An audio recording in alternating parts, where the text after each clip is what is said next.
Hola, hola, espero que todos estén bien. Regresamos a nuestro estudio del libro de Génesis. La vez pasada que estudiamos este libro, terminamos el capítulo 8 y empezaremos el capítulo 9 hoy. Y empezamos versículo 1 del capítulo 9 de Génesis. Bendijo Dios a Noé y a sus hijos, y les dijo: Fructificad y multiplicaos, y llenad la tierra. El temor y el miedo de vosotros estarán sobre todo animal de la tierra, y sobre toda ave de los cielos, en todo lo que se mueva sobre la tierra, y en todos los peces del mar. En vuestra mano son entregados. Dios nos dio poder y autoridad sobre todos los animales. Estamos en cargo de ellos y hay que usar el sentido común y el cerebro para ejecutar ese poder. Versículo 3. Todo lo que se mueve y vive os será para mantenimiento, así como las legumbres y plantas verdes os lo he dado todo. Pero carne con su vida, que es su sangre, no comeréis.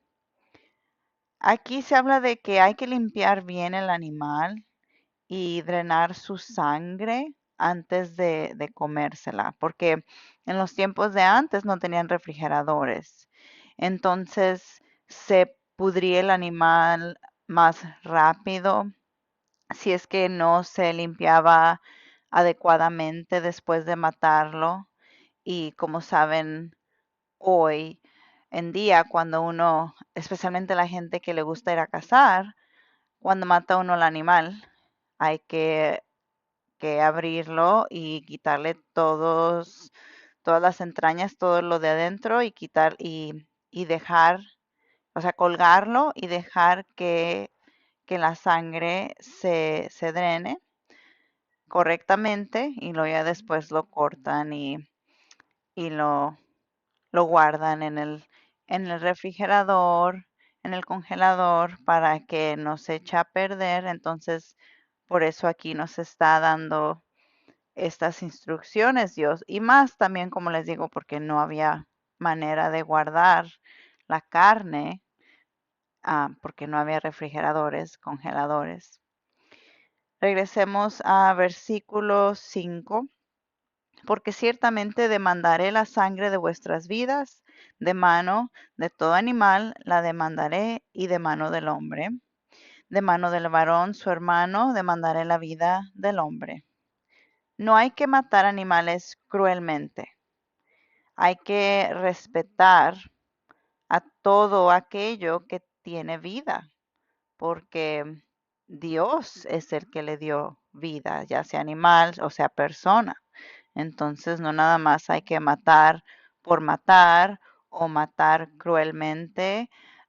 Hay que hacerlo con respeto y agradecimiento a Dios, y también hay que hacerlo conscientemente de la manera correcta. Y pues no nada más hay que matar por matar algo. Si es que uno va a cazar, es porque se va a comer lo que uno case o va a venderlo o algo así, pero no nada más para echarlo a perder. Regresemos al versículo 6. El que derrame, el que derramare sangre de hombre, por el hombre su sangre será derramada, porque la imagen de Dios es hecho el hombre. La sangre de Jesucristo fue derramada por la mano de hombre, y Dios va a juzgar al culpable, que es, claro, Satanás. Mas vosotros fructificad y multiplicaos, procread abundantemente en la tierra y multiplicaos en ella. Y habló Dios a Noé y a sus hijos con él, diciendo: He aquí que yo establezco mi pacto con vosotros y con vuestros descendientes después de vosotros. Este pacto fue hecho con Noé. pero se aplica todos, a todos nosotros, hasta ahora en día, por medio de la salvación que nos dio Cristo. Es una promesa. Y con todo ser viviente que está con vosotros, aves, animales, y toda bestia de la tierra que está con vosotros, desde todos los que salieron del arca hasta todo animal de la tierra. Estableceré mi pacto con vosotros y no exterminaré ya más toda carne con aguas de diluvio, ni habrá más diluvio para destruir la tierra. Sí han habido diluvios, inundaciones, ahora, en el presente, en el mundo, pero no como la de Noé, no en esa magnitud, porque Dios nos prometió que no va a haber una inundación así tan grande, nunca más. En los últimos días, se dice en Apocalipsis, que en los últimos días va a ser como en los tiempos de Noé, o sea, similarmente, pero no va a ser un diluvio de lluvia, un diluvio físico, sino que un diluvio de las mentiras de Satanás para destruirnos. Entonces es más como un diluvio espiritual. El arca de los últimos días es un arca hecha de la verdad de Dios. Versículo 12. Y dijo Dios, esta es la señal del pacto que yo establezco entre mí y vosotros y todo ser viviente que está con vosotros por siglos perpetuos. Mi arco he puesto en las nubes, el cual será por señal del pacto entre mí y la tierra. Y sucederá que cuando haga venir nubes sobre la tierra, se dejará ver entonces mi arco en las nubes. Y me acordaré del pacto mío que hay entre mí y vosotros y todo ser viviente de toda carne. Y no habrá más diluvio de aguas para destruir toda carne. Estará el arco en las nubes y lo veré, y me acordaré del pacto perpetuo entre Dios y todo ser viviente, con toda carne que hay sobre la tierra. El arco iris es la señal que Dios nos da. Vamos aquí rapidito a Isaías 54 y vamos a leer aquí los versículos 8 a 10. Dice en el libro de Isaías, con un poco de ira escondí mi rostro de ti por un momento, pero con misericordia eterna tendré compasión de ti, dijo Jehová, tu Redentor. Porque esto me será como en los días de Noé, cuando juré que nunca más las aguas de Noé pasarían sobre la tierra. Así he jurado que no me enojaré contra ti, ni te reñiré.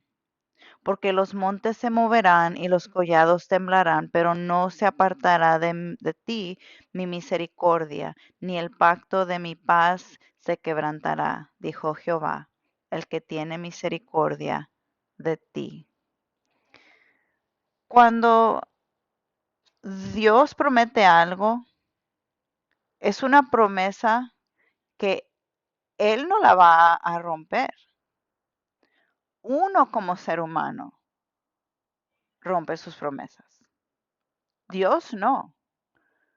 Entonces, si alguien rompe la promesa, es uno, no es Dios. Dios nos está diciendo, esto te prometo y esto es lo que voy a hacer. Lo que haces tú ya es por tu cuenta, pero la promesa ahí está. Cuando Satanás venga disfrazado de Jesucristo como el anticristo, diciendo que Él es Cristo, debemos recordar que Dios tiene un pacto con nosotros. y no nos va a dejar solos. No debemos tener miedo porque Dios no está enojado con nosotros, porque lo amamos y tenemos fe en Él. Aunque el mundo esté en caos, nosotros no tenemos que preocuparnos porque Dios nos protege. La paz de Dios vive en nosotros.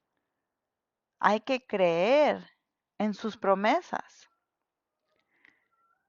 Dios ama a sus hijos y lo que es triste es que no todos sus hijos lo aman a Él.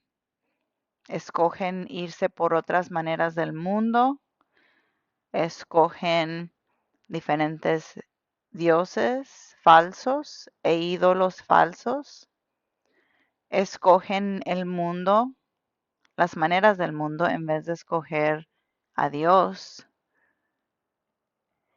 Pero así son los hijos a veces. Ahora, claro que sí, hay que tener sentido común y hay que prepararse. O sea, eso nunca es algo que uno no debe de hacer. Debe de uno hacer su parte.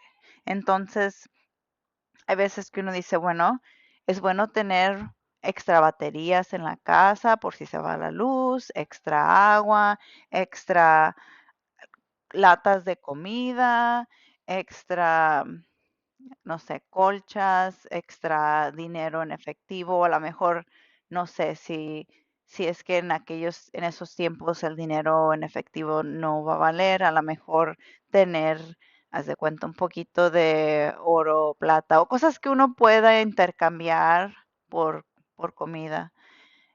Pero no hay que estar en pánico, porque pase lo que pase, aunque uno esté vivo o muerto, uno sale ganando porque va a estar uno con Dios.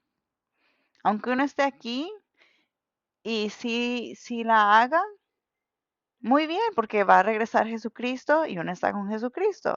Y si uno no la hace, también está bien porque está inmediatamente con Dios. Cuando uno no está en su cuerpo, está inmediatamente en espíritu con Dios. Cuando uno ya deja este cuerpo de carne. Entonces, pues uno, claro, sale ganando si es seguidor, seguidora de Cristo. Pero sí, claro que sí, siempre se recomienda prepararse. O sea, no te vayas al extremo, pero tampoco te quedes como que, "Ah, no voy a hacer nada, que pase lo que pase". O sea, no hay que hacer, no hay que irnos a extremos. Entonces está bien tener un plan, está bien tener preparaciones y también por si pasa, haz de cuenta que se le va a uno la luz por una semana o haz de cuenta que se pone muy frío y, y hay nieve o hielo o algo así y uno no puede salir a comprar cosas por cualquier ah, acto de naturaleza. Es muy importante y es inteligente estar preparado para cualquier cosa. Bueno, vamos a regresar aquí. Acuérdate que cuando tú levantas tu mirada al cielo y ves el arco iris, Dios también lo está mirando. Él se acuerda de su contrato, de su pacto.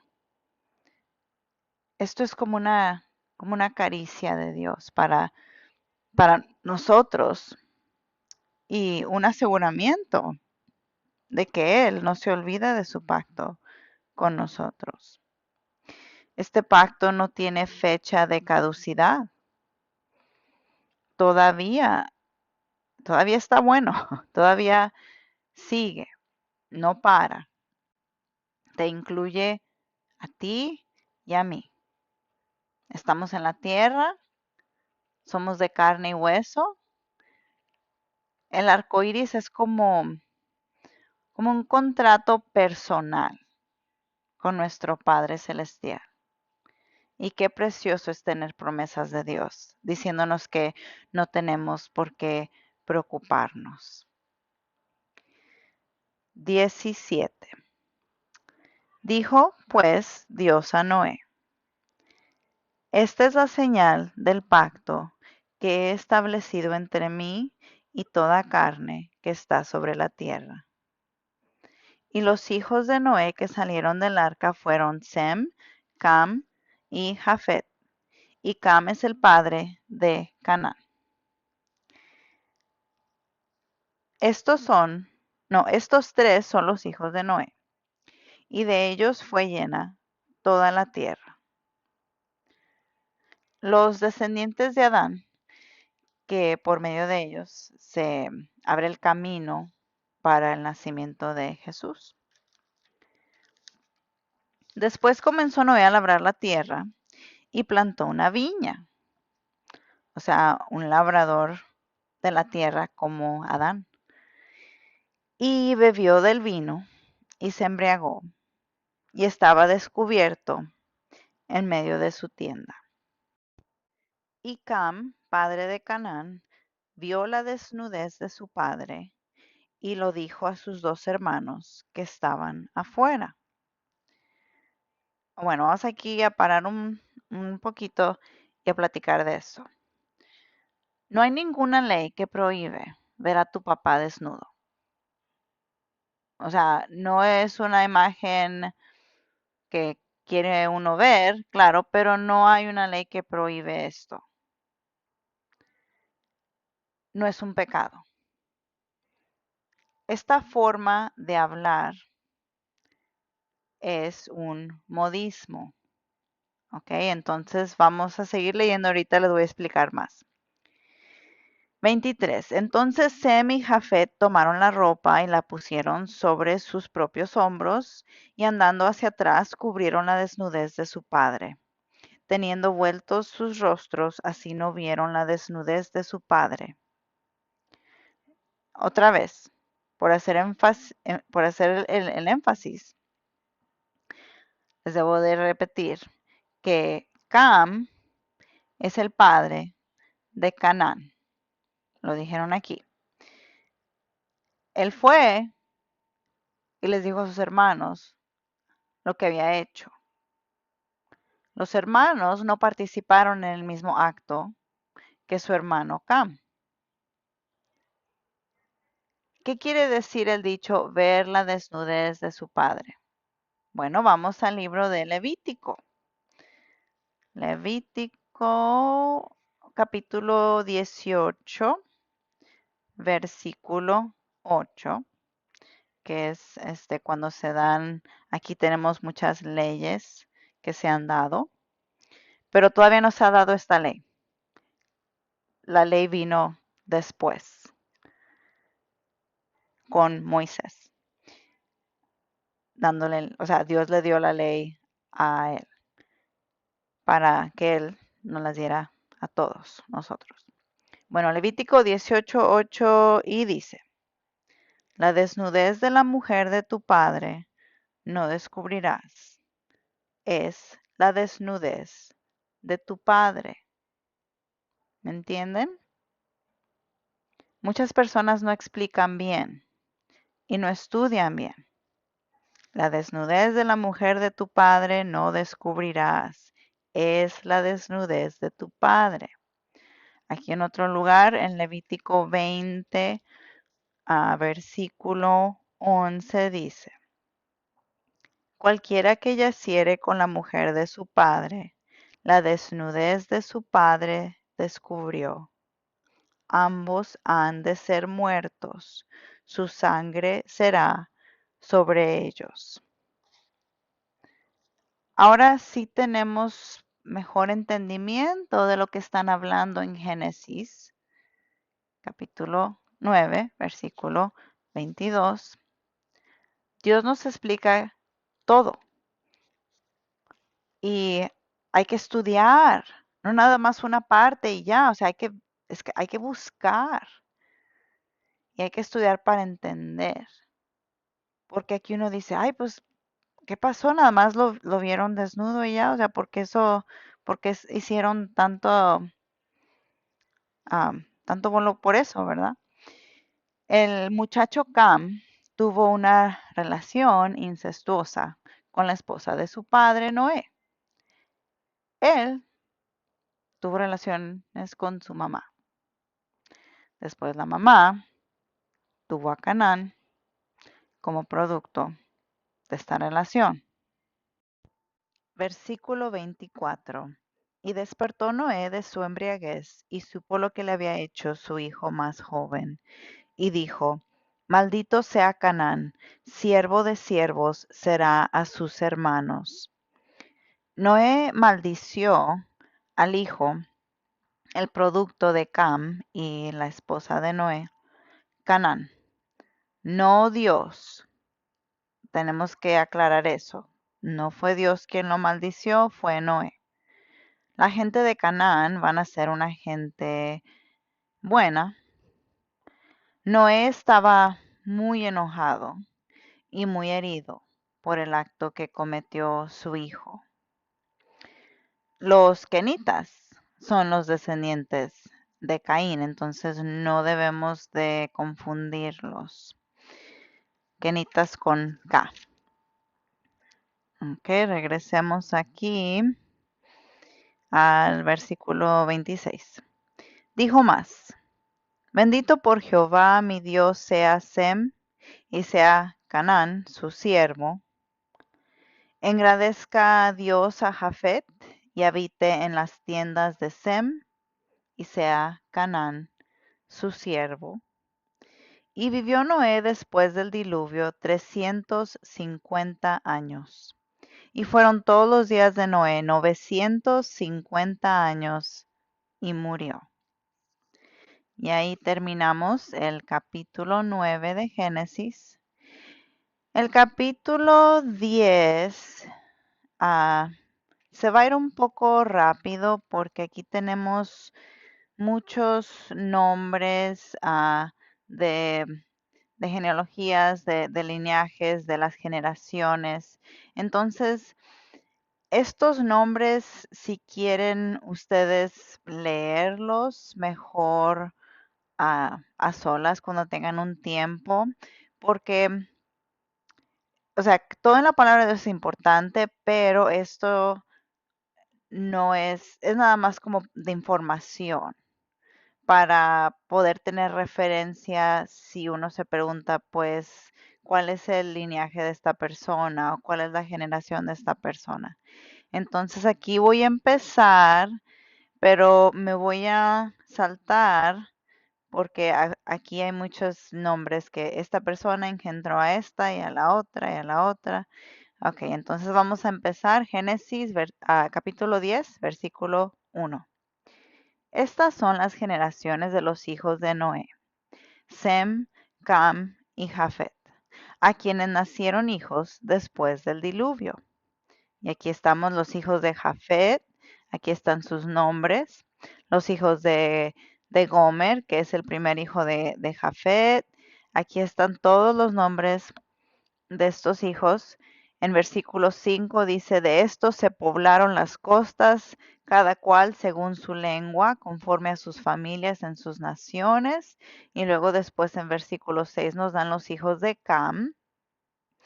Y después en versículo 8 dice, y Cus engendró a Nimrod, quien llegó a ser el primer poderoso en la tierra.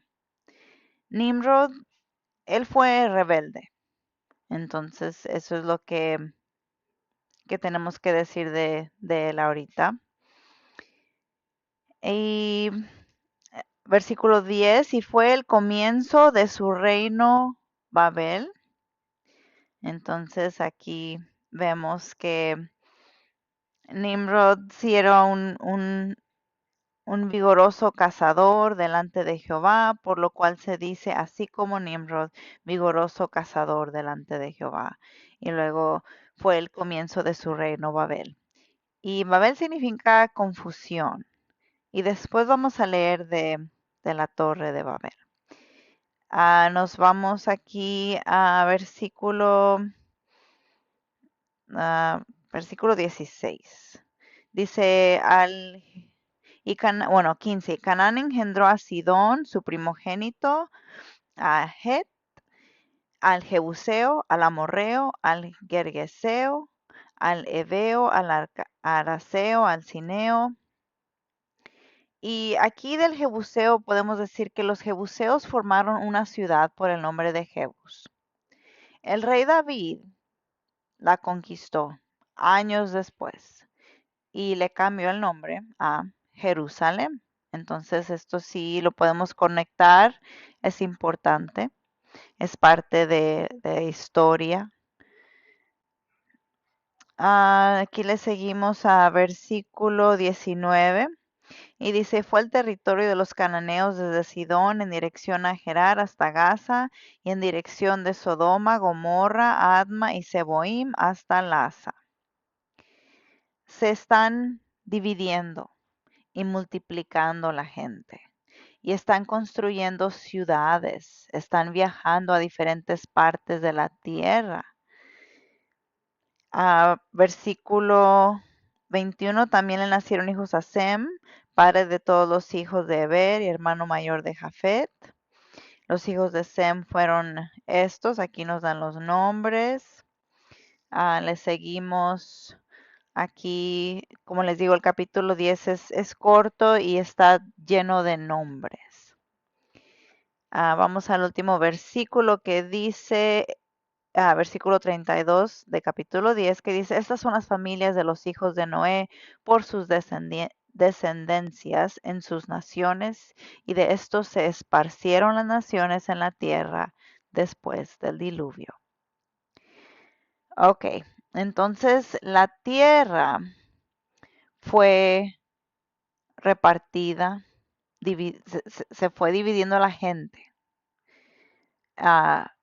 Los terrenos de la herencia de la gente. De los 8 miembros de la familia de Noé nacieron y, y sí, repopularon la tierra. Nacieron gente y más gente y siguieron repopulando, como Dios les dijo que se multiplicaran. Claro que sí, obedecieron. Aquí en Génesis 11 dice, tenía entonces toda la tierra una sola lengua y unas mismas palabras. Y aconteció que cuando salieron de oriente, hallaron una llanura en la tierra de Sinar y se establecieron ahí. Sinar es Babilón, el país de 2 ríos, el Tigris y el Eufrates, donde Irak está en este día. Sinar es otro nombre para Babilón. Versículo 3, y se dijeron unos a otros, vamos, hagamos ladrillo y cosámoslo con fuego, y les sirvió el ladrillo en lugar de piedra y el asfalto en lugar de mezcla. Y dijeron, vamos, edifiquémonos una ciudad y una torre, cuya cúspide llegue al cielo, y hagámonos un nombre, por si fuéramos esparcidos sobre la faz de toda la tierra. Desde el diluvio tan grande que causó Dios, esta gente quiere asegurar su misma salvación por si hubiera otro diluvio de esta magnitud. Sin consultar a Dios y sin fe de que Él mismo prometió que no va a haber otro diluvio de esta magnitud. Quieren tomar su salvación en sus propias manos, sin considerar a Dios y hacer un nombre de sí mismos.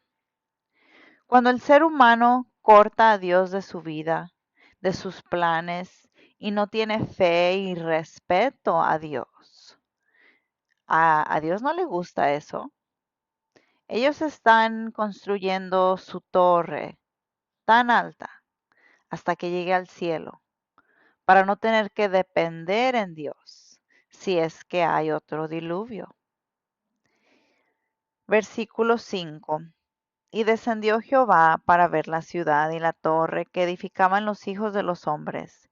Y dijo Jehová, he aquí el pueblo es uno, y todos estos tienen un solo lenguaje, y han comenzado la obra, y nada les hará desistir ahora que lo han pensado, de lo que han pensado hacer. Babel significa confusión. Hay mucha gente confundida en el mundo hoy también. Nada más tienen que prender la tele. Tienen que que irse a Facebook, tienen que irse a lugares de sociales y van a ver la confusión de la gente. Aquí en nuestra lectura Dios les va a enseñar humildad porque se les está inflando la cabeza pensando que ellos no necesitan depender de Dios para nada. Cuando Dios juzga a su gente y les trae un castigo, deben rendirse, admitir lo que hicieron que no estaba bien y pedirle a Dios que los rescate. No irse por su cuenta y tratar de salvarse a sí mismo, como diciendo, yo puedo, no necesito la ayuda de Dios, o yo lo logré solo, sin ayuda de Dios. Esa vanidad y esa arrogancia no los va a llevar a ningún lugar. Regresemos a versículo 7. Ahora pues, descendamos y confundamos ahí su lengua, para que ninguno entienda el habla de su compañero. Dios les está hablando a los ángeles. Aquí les está diciendo, vamos a hacer esto, para que vean quién es el que manda. Son como los 7 lenguajes básicos, originales, que de ahí salieron los orígenes, ¿verdad? Los lenguajes originales. Y, y ahí salieron por acto de Dios. Versículo 8. Así los esparció Jehová desde ahí sobre la faz de toda la tierra y dejaron de edificar la ciudad. Dios puso un alto al proyecto. Y se creen que estos lenguajes fueron hebreo, griego, latino, alemán, tartariano, chino y eslavo. Y de esos 7 lenguajes originales básicos, se fueron formando los otros diferentes dialectos y lenguajes. Versículo 9. Por esto fue llamado el nombre de ella Babel, porque ahí confundió Jehová el lenguaje de toda la tierra, y desde ahí los esparció sobre la faz de toda la tierra. Estas son las generaciones de Sem. Sem, de edad de 100 años, engendró a Arfaxad 2 años después del diluvio. Y vivió Sem después que engendró a Arfaxad 500 años y engendró hijos e hijas. Arfaxad vivió 35 años y engendró a Sala. Y aquí estamos otra vez dando generaciones. Y le seguimos aquí con las generaciones. Vamos a brincarnos a versículo 25. Y vivió Nacor después que engendró a Taré 119 años y engendró hijos e hijas. Taré vivió 70 años y engendró a Abraham, a Nacor y a Harán. Abraham. Aquí tenemos a un nombre importante. Su nombre será cambiado por Dios. Y Abraham significa un padre alto. Cuando Dios le cambia el nuevo nombre significa el padre de muchas naciones. En inglés, los nombres sí son diferentes, son muy diferentes porque en inglés es Abram, ese es el primer nombre, o sea, el nombre con el que nació. Y cuando Dios le cambia el nombre, se pronuncia Abraham. Tiene una H ahí y la H sí se pronuncia. En español, vamos aquí y se escribe Abram, A-B-R-A-M. Cuando Dios le cambia el nombre, se escribe A-B-R-A-H-A-M. Se pronuncia igual, Abraham y Abraham.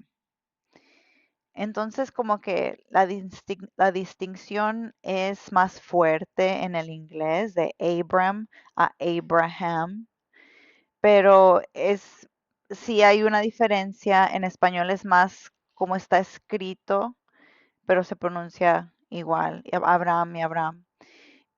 Pero sí significa diferente, un padre alto y después significa el padre de muchas naciones, que sí, Dios lo hizo padre de muchas naciones. Ok, aquí regresamos a versículo 28. Bueno, 27. Esas son las generaciones de Taré. Taré engendró a Abram, a Nacor y a Harán, y Harán engendró a Lot. También aquí tenemos otro nombre, no tan importante como el de Abraham, pero también tiene importancia. Lot es el sobrino de Abraham y él va a estar aquí en nuestra historia por un tiempo. 28. Y murió Harán antes de que su padre Tare en la tierra, antes que su padre Tare en la tierra de su nacimiento, en Ur de los Caldeos. Y tomaron Abraham y Nacor para sí mujeres. El nombre de la mujer de Abraham era Sarai, y el nombre de la mujer de Nacor, Milca, hija de Harán, padre de Milca y de Isca.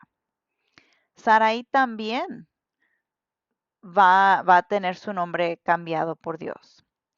Su nombre va a ir de Sarai a Sara. Se cambiaron los nombres porque Dios hizo como un pacto, un contrato con ellos. Y ese pacto, contrato, también es para nosotros. No nada más con ellos dos y ahí se acabó. No.